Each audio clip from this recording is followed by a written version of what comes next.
Hang on just a second. Yeah, do your thing. This is my how to fly an airplane.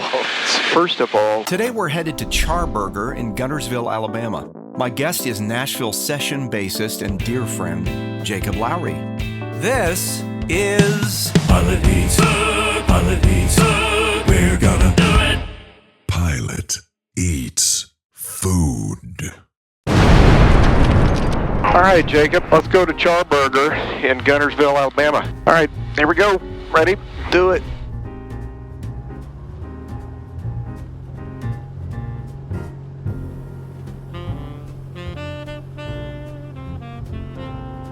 All right, we got airspeed, we got a crosswind.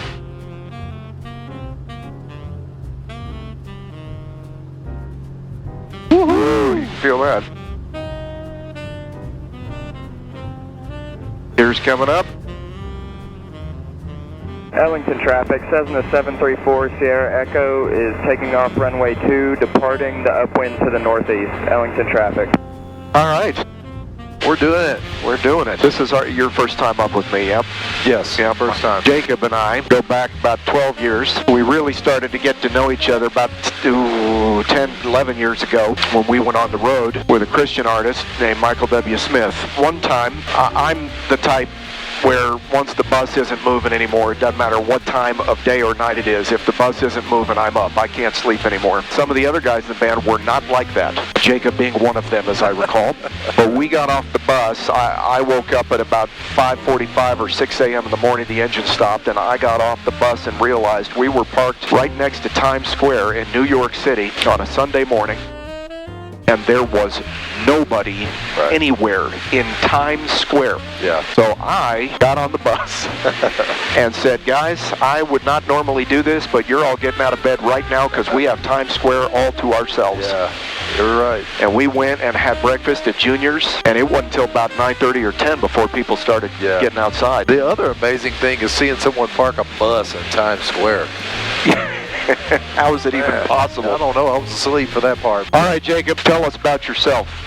Oh, bro. Well, I've been married 23 years to Lowery, and we got 3 kids, Jesse Beth, Hudson, and Mabel. And, man, I've been a musician my whole life, Scott. Yeah, that's all you know how to do, kind of like me? Yeah, I'm kind of out of options, and actually I don't have any hobbies either outside of music, so this whole plane deal has kind of got me thinking I need a hobby. Not like this. You gonna get the bug? Come on. No. Let's do it. No, Get your license. I'll just come ride with you, man. Jacob's a bass player, among the finest in all of Nashville, really all the country. Not too many people that are anywhere near as good as him. Give us, the last 3 years in particular have been real good to you. Like, give us what you've been doing lately. Well, one of those years I was staying home. Yeah, there's a little pandemic went around. There's like this illness that happened. Yeah. You know what was good about that is it made me stay home. Touring wasn't an option, so Gonna have to figure out how to like my wife. Yeah, that kind of thing. But the last few years have been a good time, session-wise. And then January 22, I started touring with, doing some Reba McEntire shows. Yeah, man, I hate talking about myself, so there's that. Well, people want to know. It's funny, we haven't even talked about what I do much on this, but you're playing on a lot of country and contemporary Christian music records, yes? Yes. Sorry, we call it CCM in the biz. You know, I'm glad I chose bass, man. You know, one finger. Yeah. So much easier than one note. This thing or this crap or. Well, the load in alone is. The only load in easier than yours is in fact flute. Flute, harmonica, maybe. Yeah, harmonica's real easy load in. Yeah. Yeah, man. But it's always great when I see your car there at the studio when I pull in. Playing with you is not work at all, brother. You make the room way better. Well, thank you. It's all I know how to do other than flying this plane, so here's hoping it keeps happening. Jacob's the kind of guy that not only makes the room better with his playing, but also just everybody wants to be around Jacob, and I'm not the only person that would say that, so, You're a sweet brother. Don't ever touch me again. Oh, I forgot. Jacob, what do you do for a living? Pilot with Alzheimer's. Oh, man, cancel. Yeah. Where are we? How did I get in the air? You know, Scott, I was a big fan of yours. Not was, I mean, I am still. But I was a big fan before I even knew you, man. I always could tell when it was you playing on the track. How about you give my resume? Okay. Well, I mean, I think my favorite is So Help Me God from DC Talk, Jesus Freak record. Yeah, it's going back to 1995 when I was still a young... Well, you're young still man. playing that good, brother, but Well, that track with Jackie Street on bass, Dan Huff on electrics. Yeah, those were good years, baby. All right, Guntersville, Mooney 355 Gunner Hotel out at 2,800, about 7 miles northwest of the field. We're going to enter left downwind 47. Eventually, we're looking for that Warrior. Yeah, our ADSB is out right now, but we just crossed over the water about 3 miles away from the airport. Ah, that's why you disappeared. I had you for a minute, and you're gone now. Oh, I see him now. Go to Airport Warrior, what can we do for you today? We're wanting to go get some lunch real quick. He just got our crew car. Is there only one crew car? There is only one crew car, yes. Can you get Uber down here? Negative. Oh, my gosh. Where do y'all need to go? Probably CharBurger. We can share a ride if you want to. That'll be funny when you see what I'm doing. But yeah, I'll take you up on that. This is going to be funny.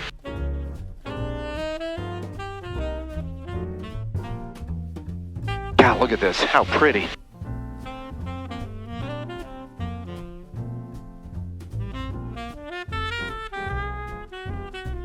Gear is down. I'm always checking gear. Do not want to belly land in this thing.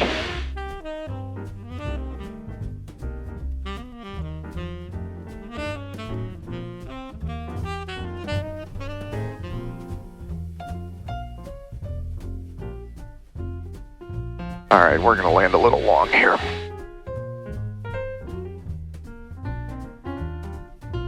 There we go. Yeah, Scott. This guy's going to probably wish he'd never met me.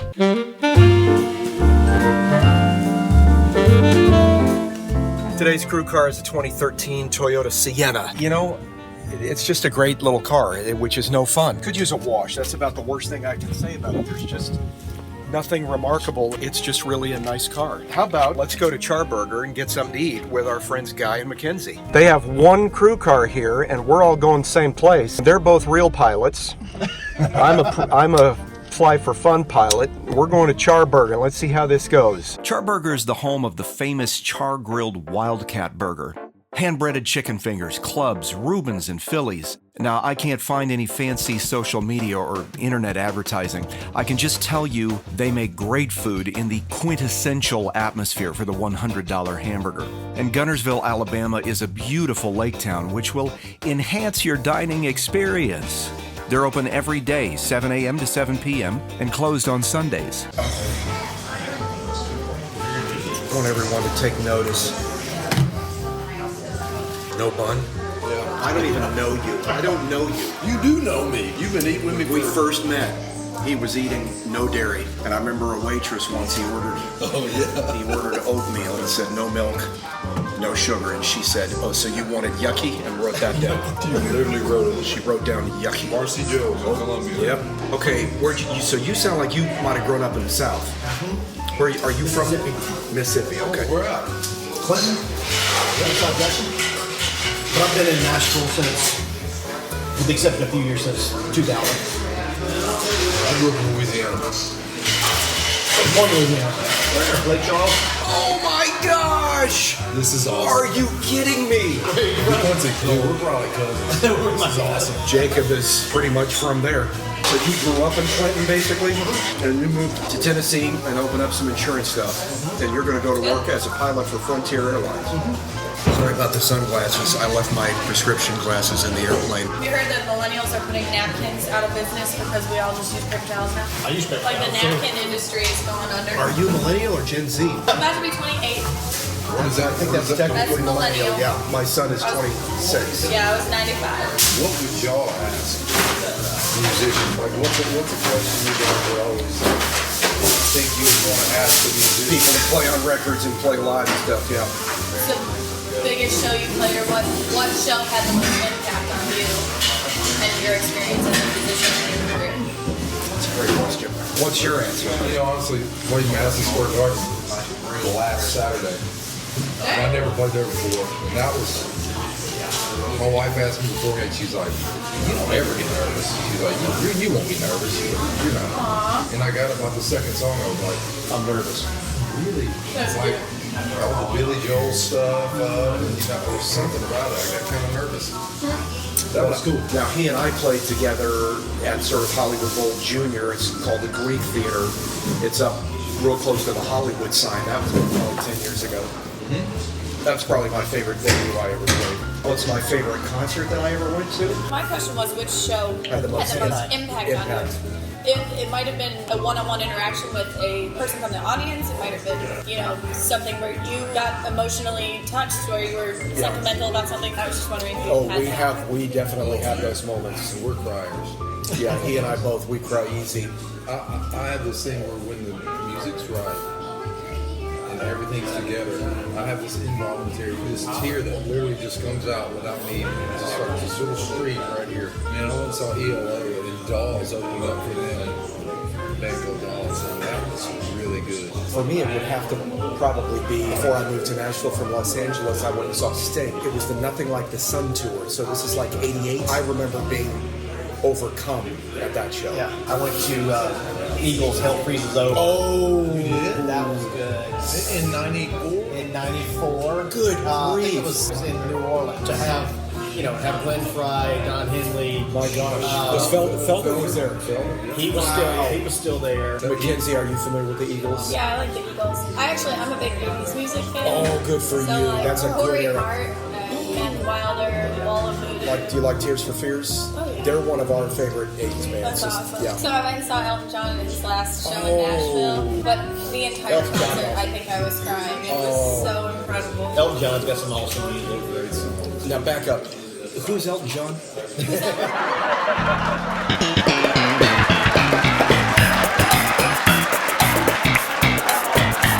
What a weird batch of coincidences. Boy, I loved every bit of that. That was great. So, Scott, who were some musicians, maybe early on, that kind of made you realize some things about being in the studio and how you could be better, or made you feel like you were playing better, or... Well, we were talking about Jackie Street. I just felt like I'm somehow playing better because this guy's in the room. There's another bass player in Nashville named Gary Lund who was very influential on me in my early days. And those two guys, Craig Nelson was another one. There was a guy named Joey Canaday that I started working with. There are so many bass players. There's so much synergy between bass and drums. There's keyboard players. I would have to obviously mention Gordon Mote and Jason Webb, but I'm leaving out 10 other guys. It's a tough question to answer because there are so many people who made me better and who still make me better just by being in the room. How about for you? Man, I always just think of Jerry McPherson, man. Oh my gosh. Wherever he is right now, he's making a song better if he's playing on it. It could be the worst song in the world and Jerry will find a way to make it sound totally pro. Jerry really, man.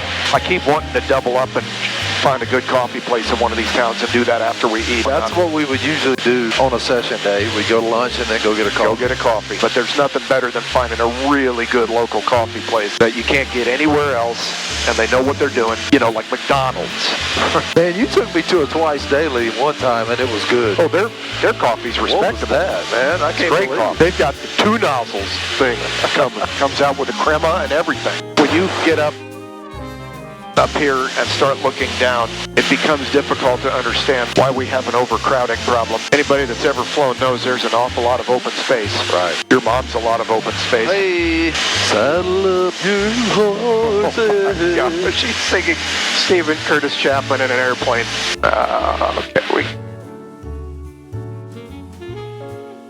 Yeah, the wind's kind of moving around.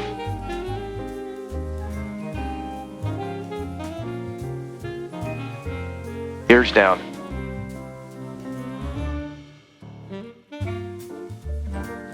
American traffic 514 Charlie Kilo 1500. Come on, come down.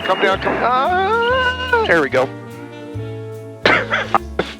You did it. Yeah, we went to CharBurger in Guntersville. We did it. Thanks for watching.